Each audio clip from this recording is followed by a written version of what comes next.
오늘 우리에게 주신 하나님의 말씀은 요한복음 12장 24절과 25절 그리고 시편 86편 16절 말씀입니다. 설교 제목은 부모, 하나님이 보여주시는 하나님의 마음입니다. 내가 진실로 너에게 이르노니 하나의 밀이 땅에 떨어져 죽지 아니하면 한 알 그대로 있고 죽으면 많은 열매를 맺느니라. 자기의 생명을 사랑하는 자는 잃어버릴 것이요 이 세상에서 자기의 생명을 미워하는 자는 영생하도록 보존하리라. 자, 시편 86편 16편 함께 읽습니다. 시작. 내게로 돌이키사 내게 은혜를 베푸소서. 주의 종에게 힘을 주시고 주의 여종의 아들을 구원하소서. 살아계신 하나님의 말씀입니다. 아멘. 오늘은 이제 어머니날인데요. 우리 교회는 이제 어머니와 아버지 날을 합쳐가지고 어버이날로 이렇게 우리가 이제 보내고 있습니다. 어머니날이 되면은요, 가장 기본적으로 우리를 돌아보는 날입니다. 우리가 제대로 살고 있는가, 믿음대로 살고 있는가, 하나님의 말씀대로 살고 있는가. 특별히 부모에게 우리가 행동을 잘못할 수도 있고 부모의 마음을 잘 헤아리지도 못할 수도 있는데, 하나님은 어머니날을 이렇게 만드셔가지고 우리로 하여금 우리가 신앙생활을 제대로 해나가고 있는가, 하나님의 말씀대로 부모의 관계를 잘 맺고 있는가 이렇게 돌아보게 하는 그런 날입니다.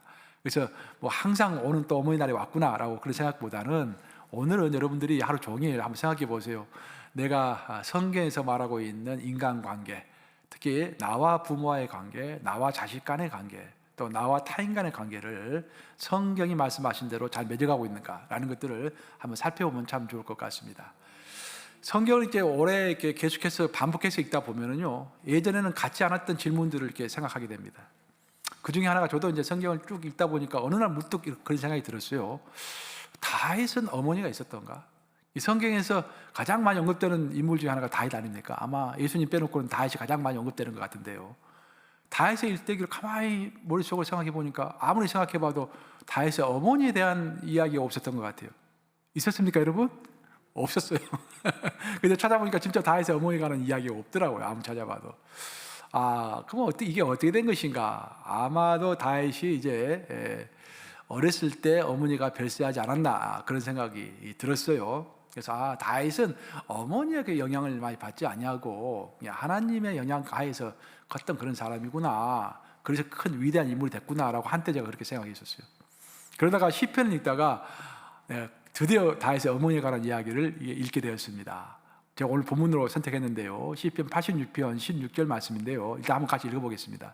시편 86편 16절 같이 읽습니다. 시작. 내게로 돌이키사 내게 은혜를 베푸소서. 주의 종에게 힘을 주시고 주의 여종의 아들을 구원하소서. 이 구절 읽는 순간 바로 이거다. 다윗의 어머니가 있긴 있었구나. 이 다윗의 시편은요, 다윗이 사울에게 쫓겨가지고 그만 죽느냐 사느냐 하는 그 기로에 처했을 때 쓴 시편입니다. 자기가 일생일대 가장 힘든 시기, 사람들이 자기를 괴롭히고 자기를 죽이려고 하고 모함 가운데 있고 굉장히 힘든 시기에 다윗이 하나님께 고백하는 거예요. 너무 다급한 나머지 다윗은 자기의 믿음보다는, 주님, 우리 어머니 아시지 않습니까? 우리 어머니가 주의 여종이었지 않습니까? 그 어머니의 믿음, 우리 어머니의 믿음을 봐서라도 그 어미의 아들이 나를 구원해 주시옵소서라고 이야기하는 내용이에요. 저는 이 구절을 읽고서 깜짝 놀랐습니다. 그 위대한 다윗, 그 믿음이 좋은 다윗이 하나님 앞에서 정정당당하게 자기의 믿음을 내세워서 구원해달라는 이야기를 하지 아니하고 내 어머니의 믿음을 봐서 그 어미의 자식이 나를 구원해 주소서 하는 그 이야기를 읽으면서 굉장히 큰 깨달음이 왔습니다.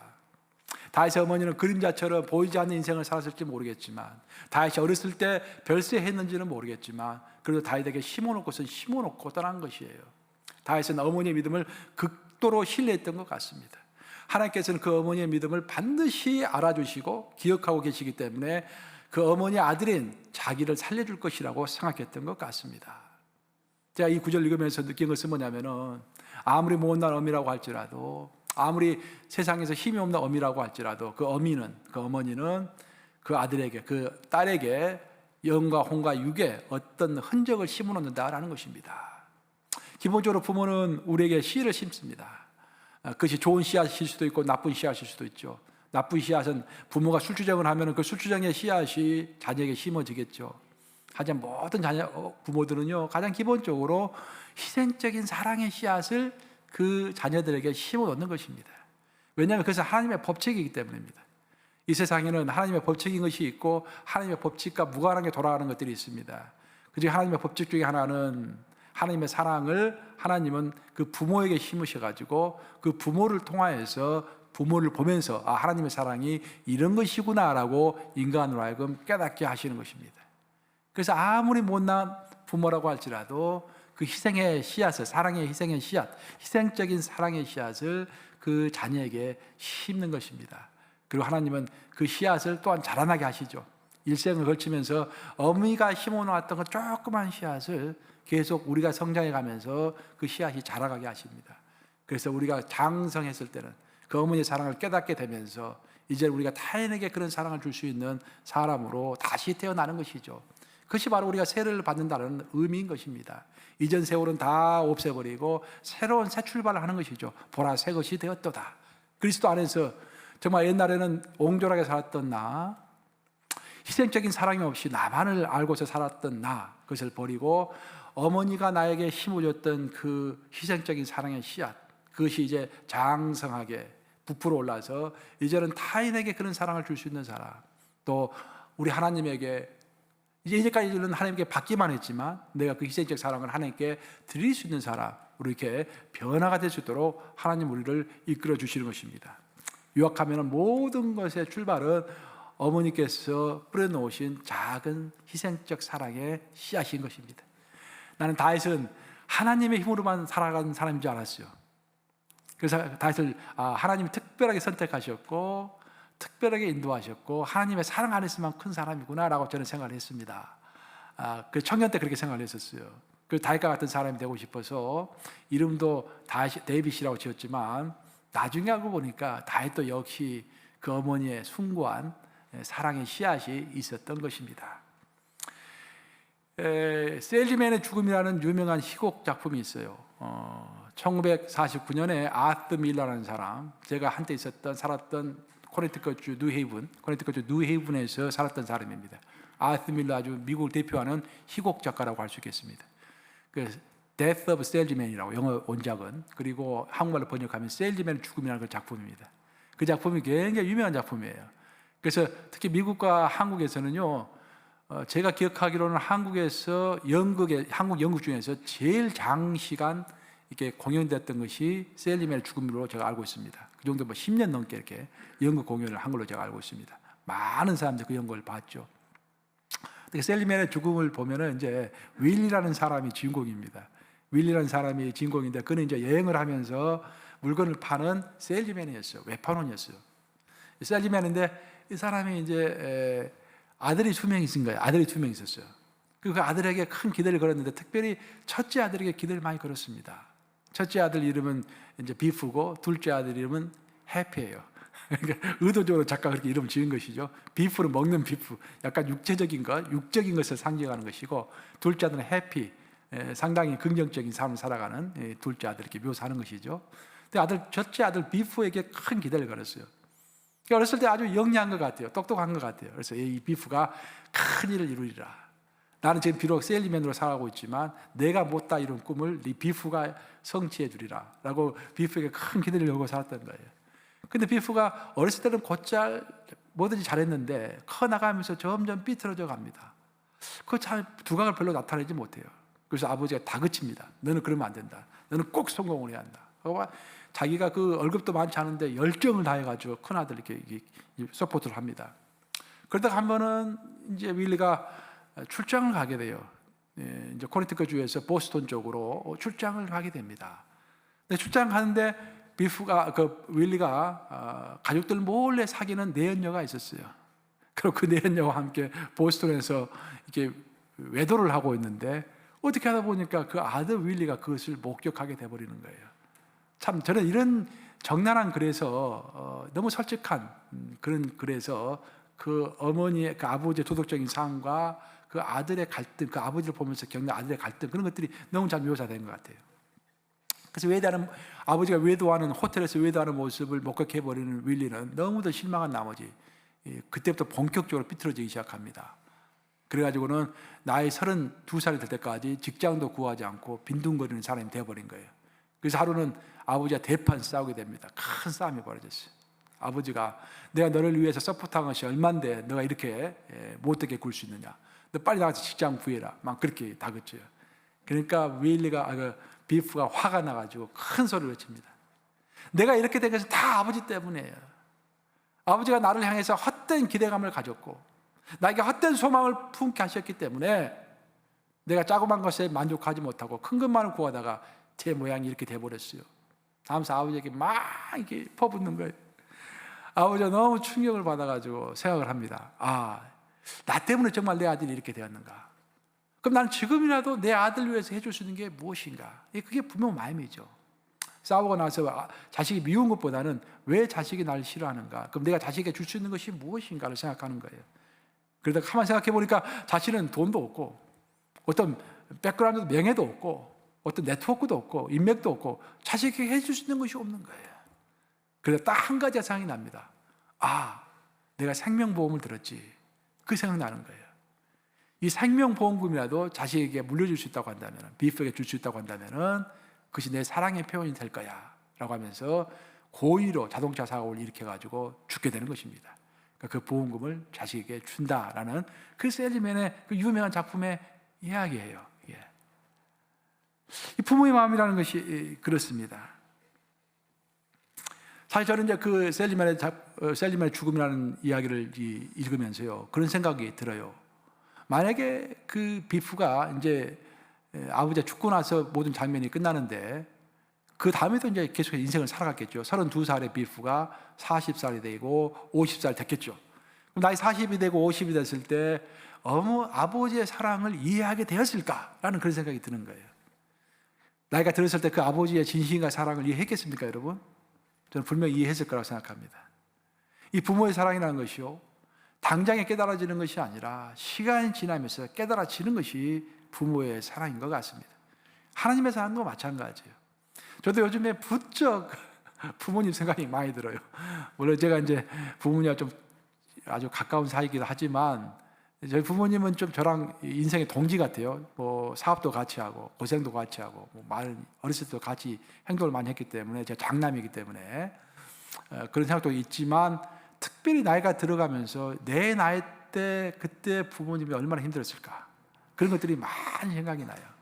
그래서 지금은 저는 할 때마다 엄마가 아버님이 옛날에 그렇게 해주셨죠? 이제 그런 이야기 하면서 대화를 하는데 이것처럼 부모의 사랑이라는 것이 지금 당장은 부모가 우리에게 좀 안 좋은 것들을 많이 보일지라도 시간이 지나면 왜 부모가 그렇게 할 수밖에 없었는지 그 안타까운 상황 가운데서 왜 그렇게밖에 할 수 없었는지 그런 것들이 깨달아지는 것입니다. 하나님의 사랑도 똑같습니다.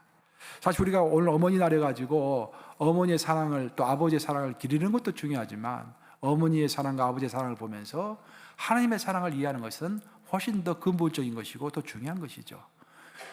우리 하나님의 사랑도 마찬가지예요. 우리가 어머니의 사랑이 당장에 이해가 안 되더라도 10년 후에 20년 후에 그 어머니의 사랑이 그때서 깨달아지는 것처럼 우리 하나님의 사랑이라는 것도요 나중에 돌아서 보면은 깨달아지는 것들이 굉장히 많습니다. 그래서 우리 크리스찬들은 과거를 기억해야 돼요. 모세가 이스라엘 민족에게 43년의 광야 생활을 끝내고 요단강을 건너려고 하는 이스라엘 민족에게 설교를 했죠. 마지막 고별 설교를 했죠. 3편의 고별 설교를 했습니다. 그것이 신명기죠. 그 신명기에서 가장 많이 나오는 단어가 remember입니다. remember, 기억하라. 너희가 얼마나 하나님께서 너희를 사랑하고 이끌어 주셨는지 기억하라라는 것이죠. 마찬가지로 우리 개인적으로도 하나님의 사랑이 지금 당장에 깨달아지지 않는다 할지라도 돌아서 생각해 보면은 하나님의 사랑이 깨달아지는 거예요. 그래서 우리는 돌아보는 시간을 갖는 것이 참 중요할 줄로 믿습니다. 이렇게 특별한 어머니날이라든지 또 부활절이라든지 그런 절기가 될 때마다 과거에 하나님께서 이민자로서 살아갔던 나를 어떻게 인도해 주셨는지를 돌아보면서 기억하는 것이야말로 우리 신앙생활에 굉장히 중요한 요소가 될 줄로 믿습니다. 다윗의 고백을 보면 다윗이 그런 고백을 했죠. 기가 막힐 웅덩이와 구덩이에서 저를 끌어올리시고 내 발을 반석에 세우시고 내 걸음을 견고하게 하셨나이다. 놀라운 고백 아닙니까? 다윗이 자기가 왕이 되고 나서 생각해 봤더니 자기가 잘나서 왕이 된 줄 알았어요. 왕이 될 때는 주변 사람들이 막 환호를 하고 우리 임금님 하면서 막 칭찬합니다. 인기가 좋죠. 그러니까 으쓱해집니다, 사람이. 근데 잠잠해지고 나서 돌아서 생각해 봤더니 내가 몇 번 구덩이에 빠져가지고 죽을 뻔했고 수렁에 빠져가지고 매장될 뻔했는데 그때마다 기가 막히게 하나님께서 역사하셔가지고 신비한 방법으로 나를 끌어내 주시고 내 발을 일단 반석에 세우셔가지고 모래바닥으로 빠져들지 않게 해주셨으며 내 걸음걸음마다 함께 하셔가지고 내 걸음을 견고하게 해주셨나이다. 오직 하나님의 은혜입니다 라고 고백했던 것입니다. 사랑하는 여러분, 오늘 어머니 날인데요, 우리가 돌아보면서 과거의 어머니께서 우리에게 어떻게 사랑을 베풀어 주셨는지 기억하는 것, 나중에 깨달아지는 것을 기억하는 것, 그 참 중요할 줄로 믿습니다. 하지만 더 중요한 것은 우리 부모님보다도 훨씬 더 나를 사랑으로 이끌어 주셨던, 정말 기가 막힌 방법으로 나를 인도해 주셨던 그 하나님의 사랑을 기억하는 것도 아주 중요할 줄로 믿습니다. 제가 한국에서 시작해가지고 이 미국에 와서까지 이제 오랫동안 정기구독해서 봤던 잡지 중에 하나가 좋은 생각이 나는 잡지예요. 지금은 이제 구독 안 하고 있는데 한 15년 정도 내가 본 것 같아요. 그 잡지는 이제 그 독자가 글을 쓴 사람들이 누구냐면은 뭐 특별한 사람이 글을 쓰는 게 아니라 그 잡지를 구독해서 읽는 독자들이 자발적으로 원고를 기고해가지고 그런 글들만 모아놔서 이제 이렇게 책이 편집이 돼요. 잡지가 편집이 돼요. 그러니까 보통 사람들의 생각이 적나라하게 잘 드러나 있습니다. 잘 드러나 있어요. 그래서 아주 소소한 평범한 사람들의 생각을 잘 느낄 수가 있어요. 설교 쓰는데 도움이 많이 됩니다. 그래서 내가 그 잡지를 꾸준히 읽었었는데 놀랍게도 그 잡지를 읽어보면은요, 제일 많이 나오는 내용이 뭐냐면은 이미 돌아가신 부모님을 생각하는 내용들이 그렇게 많아요. 옛날에는 깨닫지 못했었는데 지금 돌아서 보니까 그게 아버지의 사랑이었습니다. 그것이 어머니의 사랑이었습니다. 그런데 지금은 효도하고 싶은데 어머님이 이미 돌아가셨습니다. 아버님이 이미 돌아가셨습니다. 그게 너무 후회가 됩니다. 지금 아버지께서 한 달간만 내 옆에 살아계신다고 한다면 내가 어떻게 얼마나 기쁠까요? 그런 이야기들 대부분 상당히 많아요. 이것처럼 나중에 시간이 지나면서 깨달아지는 것이 이 부모님의 사랑입니다. 그리고 정말로 행복한 사람은 이미 부모님이 돌아가셨는데 돌아가신 부모님을 생각하는 사람보다도 이미 아직까지도 부모님이 살아계신 사람, 그 사람 너무도 행복한 사람이겠죠. 그렇죠? 지금 효도할 수 있으니까 너무도 행복한 시간입니다. 여러분들 오늘 특별하게 여러분들 어렸을 때부터 여러분들을 쭉 사랑으로 이끌어 주셨던 그 부모님, 물론 갈등과 오해도 많이 있었을 거예요. 인류가 쓴 데미안과 같은 그런 유명한 소설들을 보면은요, 전 세계적인 인류가 형성하는 그 소설들을 보면은 가족 소설이 많습니다. 가족 소설이. 이 가족 소설이라는 것은 그 주 내용이 뭐냐면은 부모와 자식 간에 겪는 그 갈등, 그 형제와 형제 사이에, 자매와 자매 사이에 겪는 갈등, 그런 것들이 전부 가정에서 생긴다라는 거예요.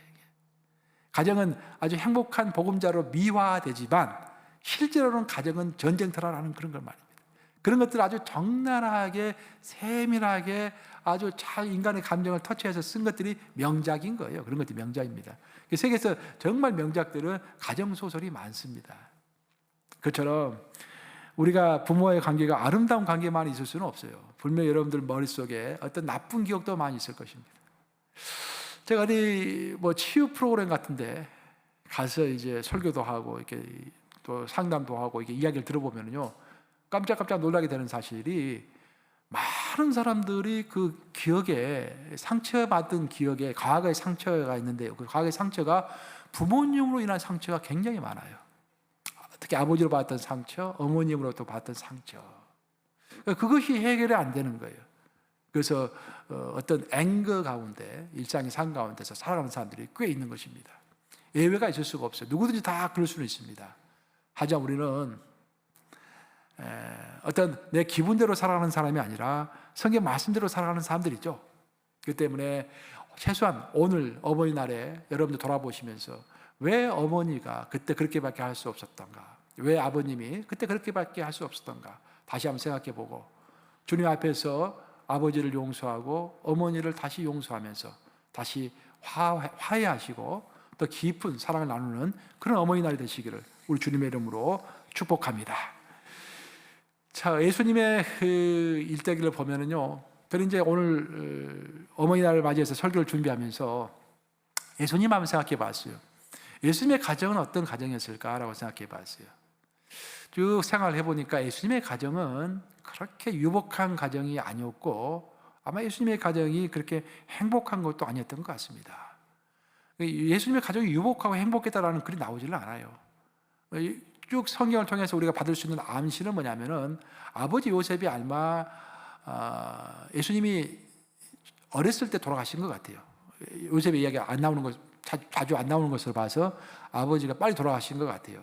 그래서 예수님은 결손 가정이라는 것은 부모나 어머니 중에 아버지나 어머니 중에 한 분이 돌아가신 가정, 혹은 뭐 두 분 다 돌아가신 가정, 그걸 결손 가정이라고 그러죠. 그 결손 가정의 천년 가장으로서 사셨던 것 같아요. 그 아버님이 목수일을 하다가 돌아가셨기 때문에 아버지로부터 목수일을 배워가지고 예수님이 목수일을 하시면서 그 돈을 벌어서 어머니와 동생들을 부양했던 청년 가장이셨습니다. 어찌 보면 인생을 한탄할 수도 있고 굉장히 피곤한 인생일 수도 있죠. 그 청년의 시기 때부터 가족을 책임지니까. 그냥 성경 그 어디를 읽어봐도 예수님이 그 자신의 인생에 대해서 한탄했다는 이야기가 없습니다. 오직 예수님은 내가 십자가를 지하리라는 인생 사명을 생각하면서 하루하루 그 사명을 성취해가는 과정으로서 인생을 사셨죠. 그 성경 어디를 읽어봐도요, 우리 예수님이 어머니에게 어떤 불평했다는 소리가 나오질 않아요. 어머니에게 굉장히 공손했던 것 같습니다. 여러분 잘 아시다시피 가나의 혼인잔치를 여러분 다 기억하고 있죠. 가나에서 이 잔치가 열렸습니다. 혼인잔치가 열렸어요. 그 사람들이 포도주를 마시는데 포도주가 다 떨어졌습니다. 그때 예수의 어머니가 예수께 와가지고 그렇게 이야기하죠. 야 아들아, 포도주가 떨어졌다. 너 좀 어떻게 해봐라. 그러니까 아들적을 좀 보고 싶은 거예요. 그때 예수님이 뭐라고 답변하셨습니까? 여인이여, 이 일이 나와 무슨 상관이 있나이까? 아직 내 때가 이르지 아니하였나이다. 아주 냉철하게 이야기하셨죠. 예수님은 공생애를 이제 곧바로 시작하셨고, 이제 공생애를 시작하셨기 때문에 이제 어떤 목표 있는 삶을 살아가려고 하시는 과정 가운데 어머니가 탁 끼어들어가지고 내가 좀 물을 포도주 좀 바꿔봐라. 엉뚱한 주문을 한 거예요. 그러니까 예수님께서 정색을 하시고 여인이여, 그렇죠. 여인이여. 어머니 하지도 않고 여인이여, 이 일이 나와 무슨 상관이 있나이까? 아직 내 때가 되지 아니하였나이다. 그렇게 말씀하셨어요. 나 못하겠다는 그런 말씀이죠. 명확하게 말씀하셨어요. 그리고 어머니가 돌아가셨는데 어머니 좀 무색하셨겠죠. 근데 예수님은 결국 어머니의 요청을 따라서 물이 포도주가 되게 하는 첫 번째 기적을 행하신 것입니다. 뭐든지 첫 번째는 여러분 의미가 있어요. 그래서 첫 번째 예수님의 기적은 어머니의 요청에 의해서 첫 번째 기적이 행해졌다는 것입니다. 이처럼 우리 예수님이 가장 기본적으로 우리에게 모범으로 보여주신 그 어머니 사랑의 모범은 뭐냐면은 어머니의 인격을 존중하라라는 것입니다. 어머니가 좀 이렇게 세상 물정을 잘 몰라가지고 아들이 어떤 공직에 있을 때, 높은 자리에 있을 때, 야 너가 높은 자리에 있으니까 내 친구 아들 좀 어떻게 해줘라, 그렇게 부탁할 수 있겠죠. 그럼 우리가 아니 내가 공직에 있는데 어찌 그런 일을 할 수 있겠습니까? 물론 앞에서는 그렇게 이야기해야죠. 그냥 뒤에서는 어떤 식으로든지 어머니의 뭐 직접 그렇게 불법을 저지르지 않는다고 한다면은 어머니의 요청과 또 어머니의 그 인격과 그 위치를 살려주는, 기분을 살려주는 그런 것을 예수님이 이 모범으로 보여주신 것이에요. 물론 저는 불법을 행하라 그런 말은 절대 아닙니다. 어머니의 인격을 예수님께서 존중하셨다라는 것입니다. 또 보시면은요, 예수님께서 이제 첫 번째 기적을 행하시고 3년 공생을 사시고 결국 십자가에 매달려서 돌아가시게 되었어요. 십자가에 매달려가지고 졸음과 고통 가운데서 굉장히 힘드셨습니다. 예수님은 금요일 아침 이제 9시에 십자가에 매달리셨죠. 아침 9시에 십자가에 매달리셔가지고 6시간 동안 매달려 있었어요. 그 오후 3시가 됐을 때 이제 숨이 끊어졌죠. 근데 예수님께서 숨이 끊어지기 바로 직전에 놀라운 말씀하십니다. 다른 제자들은 다 사라지고 도망치고 없고 그 옆에 12제자 중에 딱 한 명이 있었어요. 요한이 있었습니다. 요한과 그 어머니 마리아와 몇 명의 막달라 마리아 그리고 몇 명의 여인들이 예수님 십자가 주위에 있었는데 예수님께서 요한에게 그런 말을 합니다. 요한아, 저 여인을 봐라. 그 여인은 누굽니까? 어머니 마리아예요. 바로 너의 어머니다 라고 말씀하세요. 그 말은 무슨 말이냐면은 자, 나는 이제 곧 숨이 멈춰서 죽게 된다.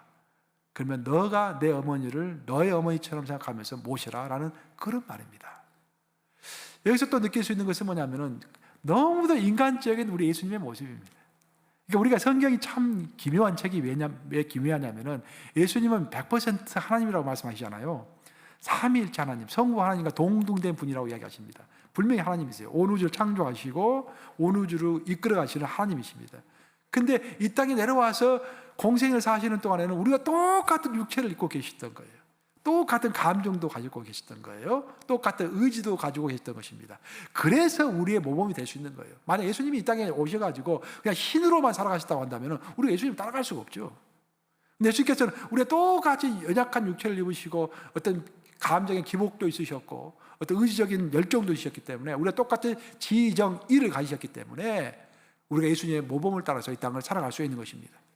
근데 예수님께서 보여주신 그 모범은 뭐냐면은 그렇게 힘든 지경에서 자기가 죽기 직전에 그 어머니를 의식해가지고 내 어머니를 너가 모시라 라고 그 혼미한 상태에서 정의가 얼마나 혼미하시겠어요.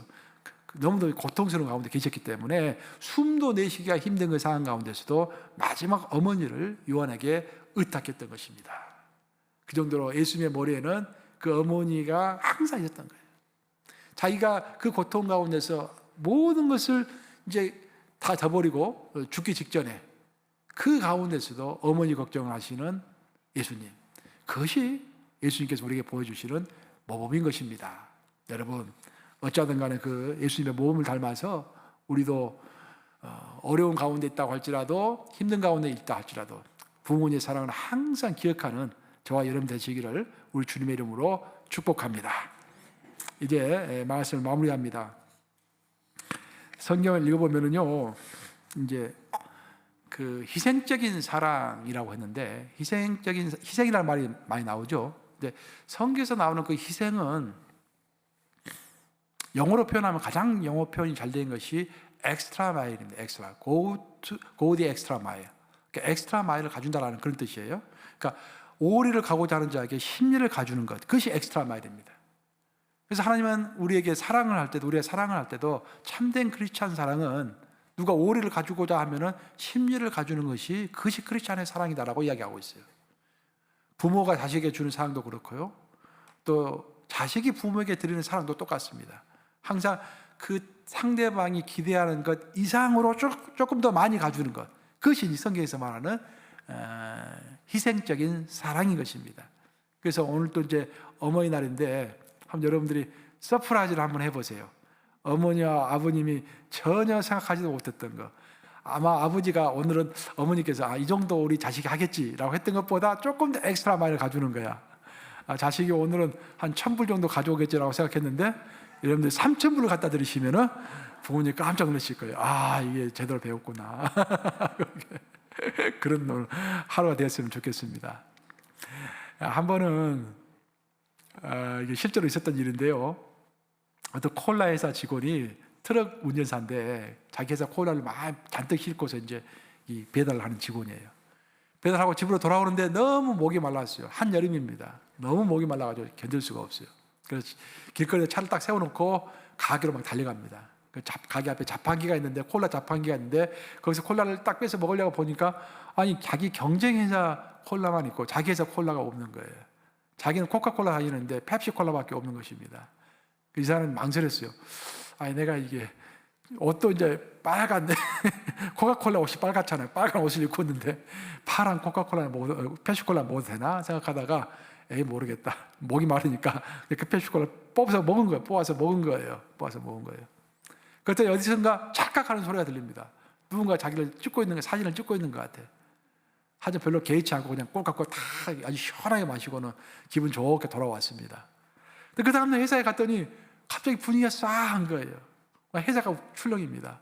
이게 무슨 일인가 봤더니 자기가 빨간색 코카콜라 그 옷을 입고서 파란색 펩시콜라를 막 너무도 맛있게 먹고 있는 모습을 동영상으로 찍고 사진으로 찍어가지고 웹페이지에 올린 거예요. 그래가지고는 그게 이제 막 전국적으로 돌아다니면서 큰 문제가 된 것입니다. 펩시콜라로서는 얼마나 그 좋은 기회를 맞이했겠어요. 야, 봐라. 코카콜라 회사 직원도 펩시콜라가 맛있어가지고 펩시콜라를 마시지 않느냐. 이 광고가 된 거예요. 그래가지고 그것 때문에 그 사람이 실제로 코카콜라에서 잘렸습니다. 해직이 된 거예요. 이 사람은 이게 부당하다 해가지고 법원에 제소를 했습니다. 이것은 자기가 뭐 어쩔 수 없이 콜라를 마신 것이 뿐인데 이게 뭐가 잘못됐느냐, 이거 부당해고다 해가지고 그래서 취소해달라, 부당해고 취소 소송을 한 거예요. 결과가 어떻게 나왔겠습니까? 그 결과는 법원이 회사에 손을 들어주었습니다. 회사가 옳다. 왜? 최소한 제복을 입었다라는 것은 그 사람이 그 제복을 준 회사의 대표자로서의 역할을 하라고 제복을 준 것이기 때문에 아무리 급해도 그 제복을 입고서 회사에 손해를 끼치는 행동을 하는 것은 잘못된 것이다 해가지고 회사가 승인을 했습니다. 저는 그 글을 읽고서 우리 크리스찬도 똑같다는 생각을 해봐요. 우리 성경을 읽어보면 우리 크리스찬들은요, 그리스도로 옷을 입은 사람들입니다. 우리 한번 갈라디아서 볼까요? 갈라디아서 3장 27절 한번 같이 읽어보겠습니다. 갈라디아서 3장 27절 같이 읽습니다. 시작.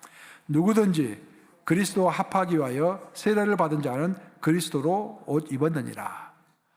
가장 기본적으로 우리는 그리스도로 옷 입고 살아가는 사람들입니다. 믿음을 고백하면서 살아간다라는 것은 그리스도의 제복을 입고 이 땅을 살아간다는 거예요. 다른 말로 하면은 아주 중요한 순간에 우리의 감정과 생각대로 살아가는 사람들이 아니라 성경의 가르친 대로, 성경에서 말하는 대로, 성경의 규칙대로 살아가는 사람들이라는 거예요. 그 사도 바울께서 말씀하시기를 우리는 경기자와 같다고 그랬어요. 인생을 사는 것이 경기자와 같다. 경기자는 꼭 룰을 지키죠. 경기 룰을 지키면서 살아가야죠. 성경에서 말하는 룰을 지키면서 살아가야 한다라는 그런 말이에요. 어머니날에 그럼 우리가 지켜야 할 성경의 룰이 무엇이겠습니까? 많은 사람들은 그런 이야기를 해요. 저 사람이 공경할 만해야 공경하지. 그래서 우리의 부모의 관계에도 적용시킬 수가 있어요. 우리 부모는 공경할 만한 행동을 한 적이 없어. 공경할 만하지 않아. 그렇게 이야기할 수 있겠습니다. 하지만 성경이 말하는 것은 공경할 만해서 우리가 부모를 공경하는 것이 아니라 단순히 하나님의 사랑의 통로로서 나의 부모가 됐기 때문에 마땅히 어떤 부모든지 공경하라고 말하고 있는 것입니다. 사랑하는 여러분, 부모는 우리가 공경할 만해서 공경하는 것이 아닙니다. 성경에서 사랑의 통로로서 공경하라고 했기 때문에 공경하는 것입니다. 오늘 마음껏 부모님을 공경하시고 사랑을 베푸시는 이런 되시기를 우리 주님의 이름으로 축복합니다. 기도하셨습니다. 좋으신 아버지 감사합니다.